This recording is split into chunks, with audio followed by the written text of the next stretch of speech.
Hello everyone, welcome back to my channel পালস পেতর। আমি শিল্পা, আশা করি তোমরা সবাই খুব ভালো আছো। 18ই মার্চ 2025-এ স্পেশাল এডুকেটর রিক্রুটমেন্টের যে গেজেট, সেই গেজেটটা চেঞ্জ হয়েছে।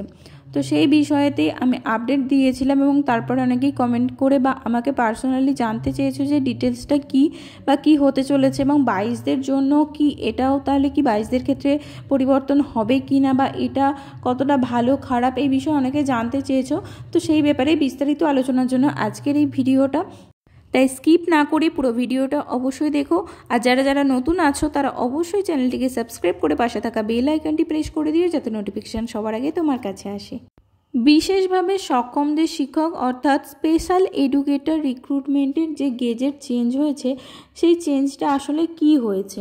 বর্তমানে আমাদের বিশেষ করে 2022-এর টেটের রিক্রুটমেন্ট যে প্রসেস ফর্ম ফিল আপের সময় ছিল, সেটা 2016-র গেজেট অনুযায়ী করা ছিল, যেখানে টেট পরীক্ষা মানে 150 নম্বরের টেট পরীক্ষা হয়েছিল। সেই টেট পরীক্ষার ওয়েটেজ মাত্র 5 ছিল এবং ডেমনস্ট্রেশন প্লাস ইন্টারভিউ এতে ছিল 10, অর্থাৎ 15 ছিল, যেটা এই মুহূর্তে বেড়ে দাঁড়িয়েছে, মানে টেটের ওয়েটেজ বেড়ে দাঁড়িয়েছে 80, যেটা 5 ছিল সেটাই বেড়েছে 80, এবং 5 যে ইন্টারভিউ এবং ডেমনস্ট্রেশনের যেটা ছিল সেটা বেড়ে 10-10-20 হয়েছে।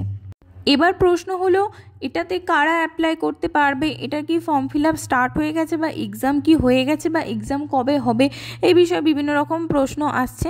তো 20 থেকে 40 বছরের মধ্যে জেনারেল কাস্টের যারা, তারা কিন্তু এইটা অ্যাপ্লাই করতে পারবে এবং সংরক্ষণ অনুযায়ী যেরকম বয়সের সীমাবদ্ধতা আছে সেই অনুযায়ী তারা অ্যাপ্লাই করতে পারবে।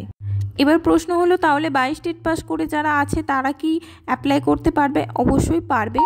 এই প্রসেসে ইন্টারভিউ হওয়ার পর রাজ্যভিত্তিক যে মেধা তালিকা প্রকাশ করা হয়, সেই মেধা তালিকার ভিত্তিতে ভ্যাকেন্সি অনুযায়ী কাউন্সিলিংয়ের মাধ্যমে রিক্রুট করা হবে।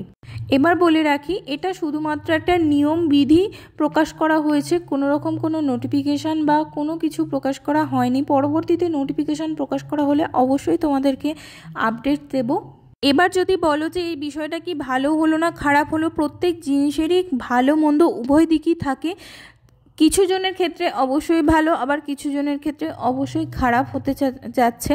তো যেহেতু এটা 22-এর ক্ষেত্রে প্রযোজ্য নয়, তাই 22 টেট উত্তীর্ণ প্রার্থীদের চিন্তার কোনো বিষয় নেই, কারণ যেহেতু তাদের ফর্ম ফিল আপের সময় 2016-র গেজেট উল্লেখ করেই ফর্ম ফিল আপ হয়েছে, তো সেহেতু 2016-র গেজেট অনুযায়ী ইন্টারভিউ নোটিফিকেশানের রুলস থাকবে।